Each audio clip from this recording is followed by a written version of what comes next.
Assalamualaikum warahmatullahi wabarakatuh. Selamat pagi dan salam sejahtera untuk kita semua. Pagi ini materi kita membahas mengenai logika proposisi di dalam kecerdasan buatan. Nah, logika proposisi ini merupakan salah satu teknik yang ada di dalam reasoning atau penalaran. Nah, sebelumnya kita sudah membahas mengenai teknik searching yang mempresentasikan masalah ke dalam state dan ruang masalah, serta menggunakan strategi pencarian untuk menemukan solusi. Nah, sementara reasoning ini mempresentasikan masalah ke dalam basis pengetahuan dan melakukan proses penalaran untuk menemukan solusi.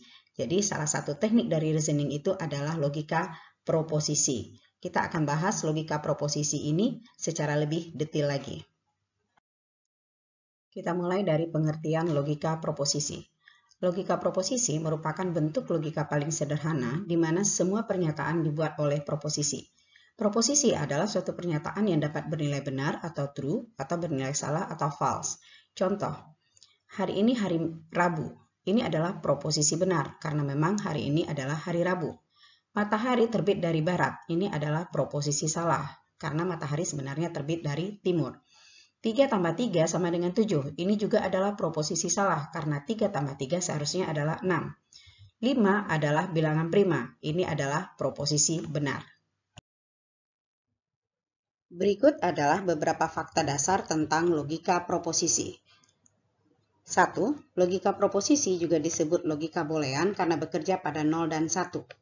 Kedua, dalam logika proposisi kita menggunakan variabel simbolik untuk mewakili logika dan kita dapat menggunakan simbol apapun untuk mewakili proposisi, seperti ABC, XYZ, PQR, dan lain-lain. Proposisi bisa benar atau salah, tetapi tidak bisa keduanya. Logika proposisi terdiri dari objek, relasi atau fungsi, dan konektivitas logika. Konektivitas ini juga disebut sebagai operator logika. Proposisi atau penghubung atau konektivitas adalah elemen dasar dari logika proposisi. Konektivitas dapat dikatakan sebagai operator logika atau logika penghubung yang menghubungkan antara dua kalimat. Formula proposisi yang selalu benar disebut tautologi dan juga disebut dengan kalimat yang valid. Formula proposisi yang selalu salah disebut kontradiksi. Formula proposisi yang memiliki nilai true dan false disebut dengan contingent.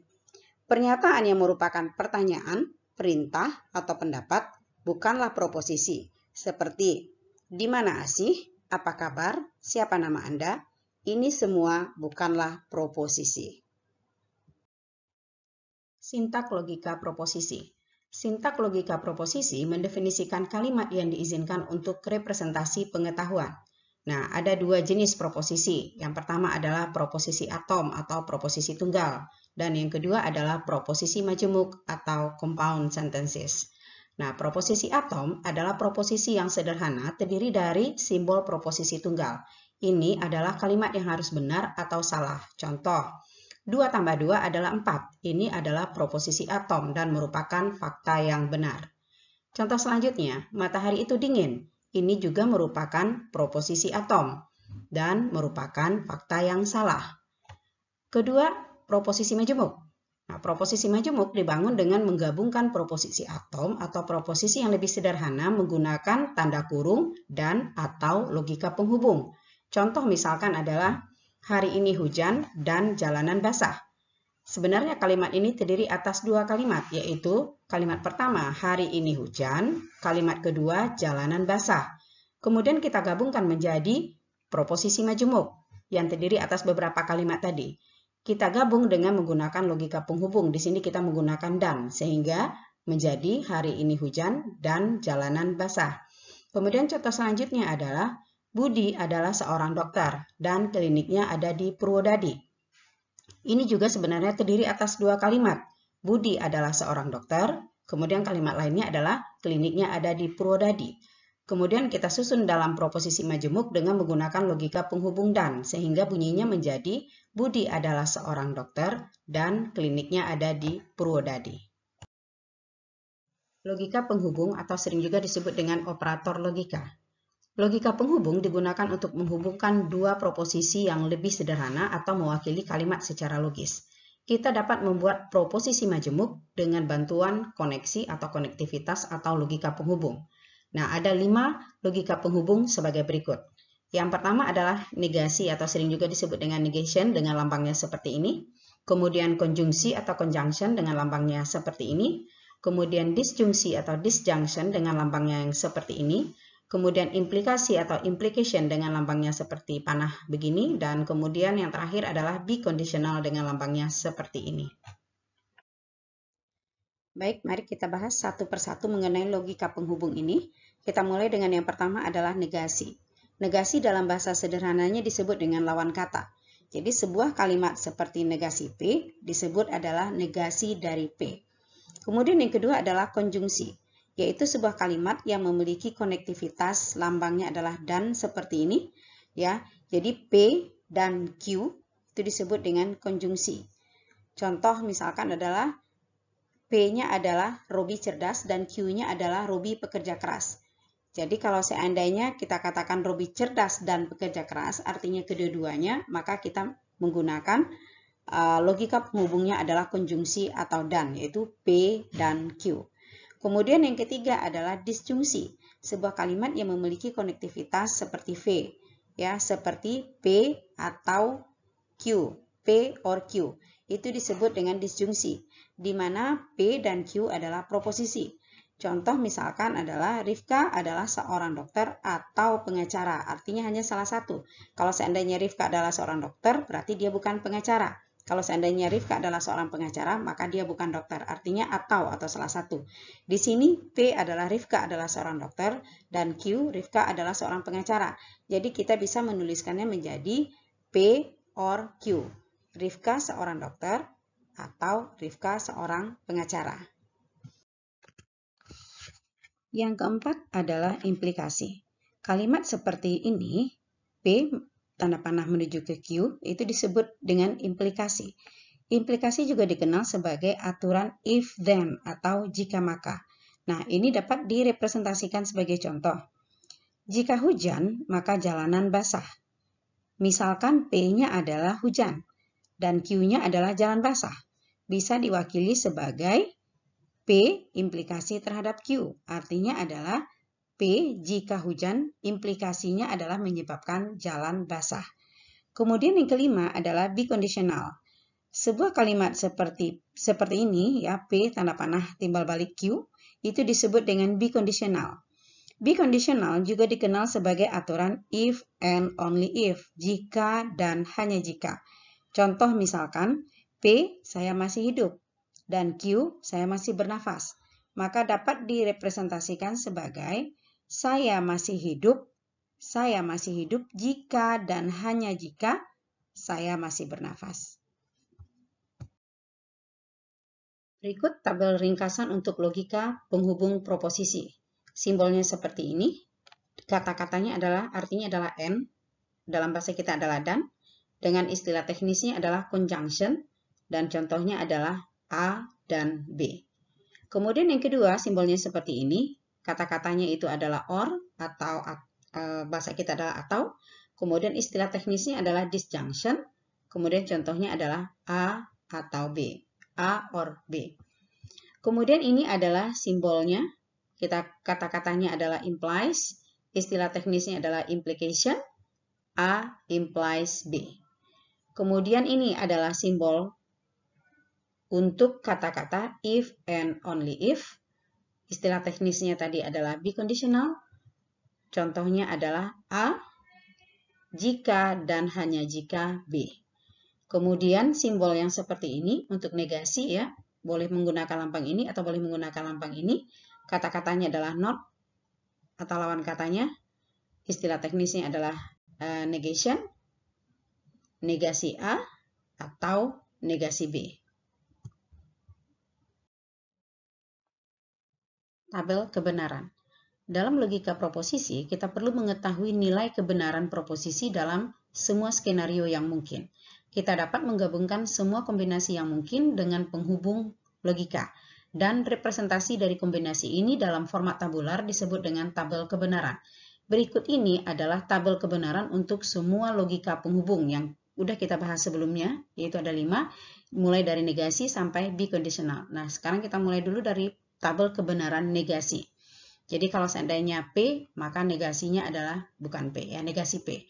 P, negasi P. Benar lawannya adalah salah, dan salah lawannya adalah benar. Tabel kebenaran konjungsi. Tabel kebenaran konjungsi atau istilah lainnya tadi adalah dan.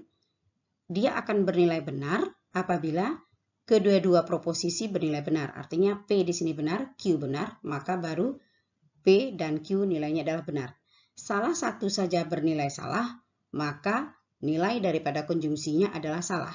Apalagi kedua-duanya salah, udah pasti salah. Salah satu saja salah, dia udah salah.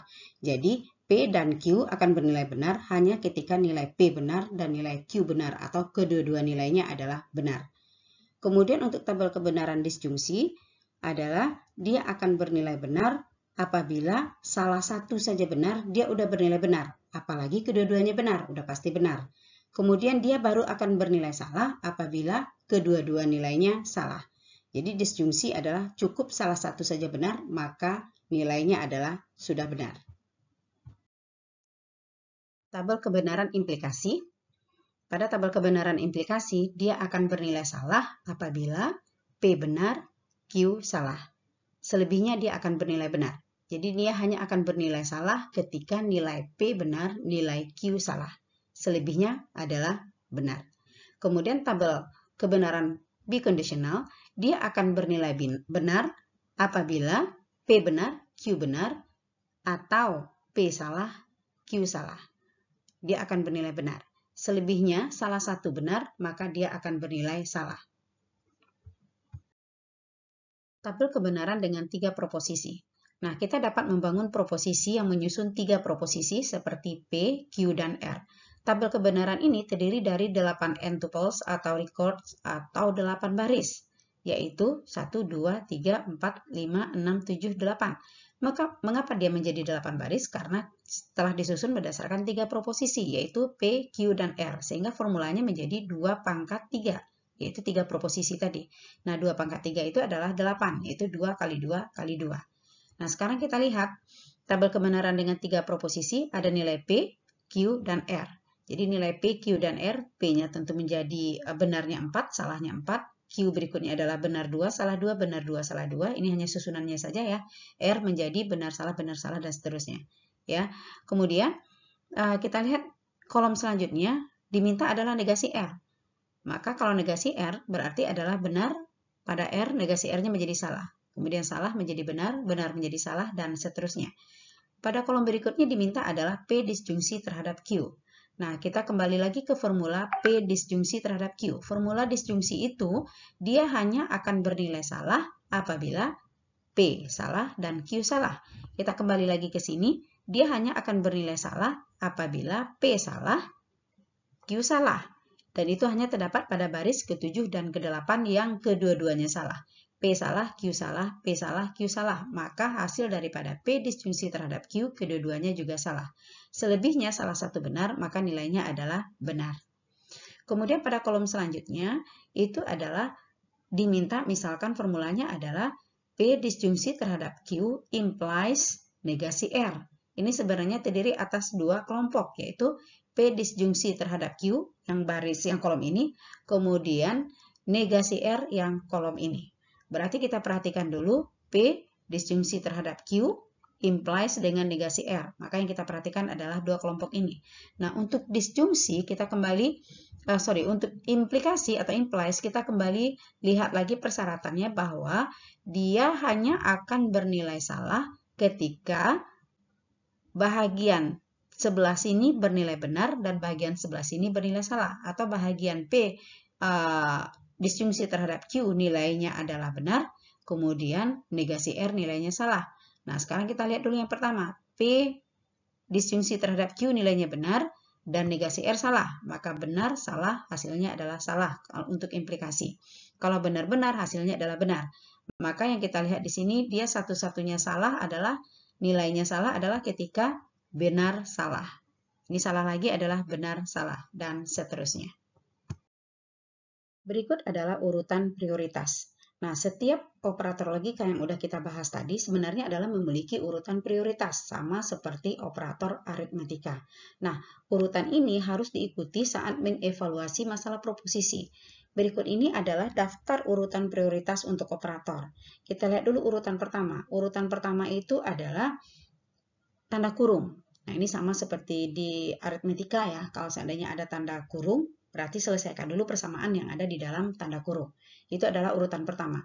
Urutan kedua adalah negasi, urutan ketiga adalah konjungsi, urutan keempat adalah disjungsi, urutan kelima implikasi, dan urutan keenam adalah biconditional. Nah, untuk pemahaman yang lebih baik, sebaiknya kita gunakan nanti adalah tanda kurung untuk memastikan interpretasi yang benar. Seperti misalkan adalah negasi R, disjungsi Q. Dapat diartikan sebagai dibuat dulu negasi R-nya dalam tanda kurung, baru disjungsi Q. Selanjutnya adalah kesetaraan logika. Kesetaraan logika adalah salah satu fitur dari logika proposisi.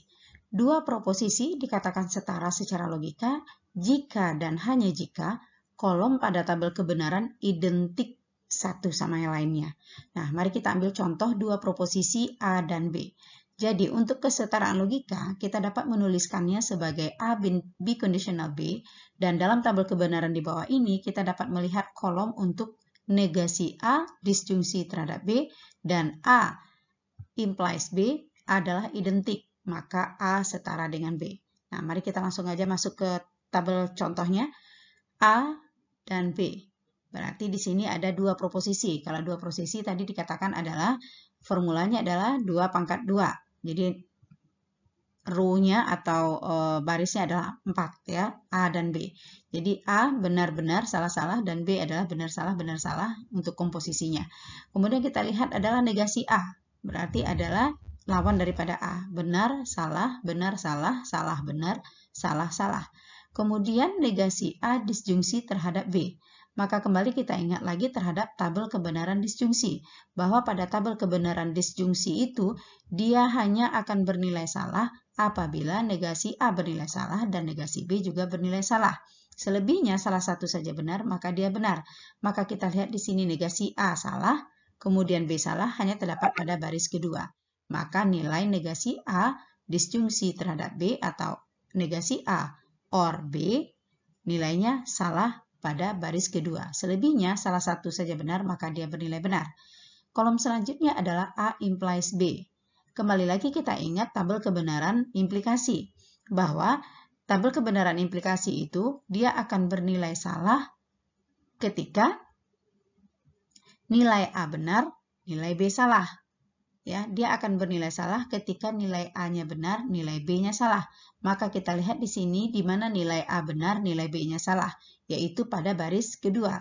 Ya, A benar, B salah, maka nilainya juga adalah salah. Selebihnya nilainya adalah benar. Maka sekarang kita perhatikan adalah kolom negasi A. Disjungsi terhadap B, nilainya identik sama dengan nilai pada kolom A implies B, yaitu benar, benar, salah, salah, benar, benar, benar, benar. Maka di sini disimpulkan bahwa negasi A disjungsi B identik atau setara secara logika dengan A implies B. Selanjutnya adalah properti operator. Terdapat 6 properti operator yaitu komutatif, asosiatif, elemen entitas, distributif, hukum De Morgan dengan eliminasi ganda negasi. Kita bahas dulu yang pertama komutatif. P dan Q itu sama dengan Q dan P. Atau P or Q itu sama dengan Q or P. Ya, dibalikkan saja. Asosiatif, P dan Q dan R itu sama dengan P dan Q dan R dalam kurungnya. Kemudian P atau Q dalam kurung atau R itu sama dengan P atau dalam kurung Q atau R. Kemudian elemen identitas, ini sederhana saja ya. Kemudian elemen identitas, P dan benar, maka hasilnya adalah P. Tetapi kalau P atau benar, itu hasilnya adalah benar. Kemudian distributif, P dan Q atau R sama dengan P dan Q atau P dan R. P atau Q dan R itu sama dengan P atau Q dan P atau R. Kemudian hukum De Morgan, negasi dalam kurung P dan Q itu sama dengan negasi P, dannya dirubah menjadi OR. Kemudian negasi Q. Jadi negasi P dan Q itu sama dengan negasi P OR negasi Q. Sebaliknya juga negasi P OR Q itu sama berarti negasi P dan negasi Q. Jadi kalau seandainya dia dan dirubah menjadi OR, dan kalau dia OR dirubah menjadi dan. Kemudian proposisi kedua dijadikan negasi. Kemudian eliminasi ganda negasi itu artinya adalah menghilangkan ganda negasinya, eliminasi, menghilangkan ganda negasinya. Jadi negasi P sama dengan P. Ini sama dengan minus berubah menjadi positif. Terakhir kita akan membahas mengenai keterbatasan logika proposisi. Nah, kita tidak dapat mewakili hubungan seperti semua, beberapa, atau tidak ada dengan logika proposisi. Ya, contoh misalkan semua perempuan cerdas, beberapa apel manis. Nah, untuk mewakili kata-kata semua, beberapa, atau tidak ada, itu tidak mampu dilakukan oleh logika proposisi. Oleh sebab itu, keterbatasan logika proposisi yang pertama adalah ini, ya, tidak mampu mewakili hubungan seperti semua, beberapa, atau tidak ada. Kemudian yang kedua, logika proposisi memiliki daya ekspresif yang sangat terbatas sekali. Dan yang terakhir, dalam logika proposisi, kita tidak dapat menggambarkan pernyataan dalam hal sifat atau hubungan logisnya. Nah, inilah 3 keterbatasan logika proposisi yang nantinya harus kita terjemahkan dengan menggunakan logika yang lainnya. Nah, demikian materi mengenai logika proposisi pada pertemuan kali ini. Sampai jumpa pada materi selanjutnya. Terima kasih.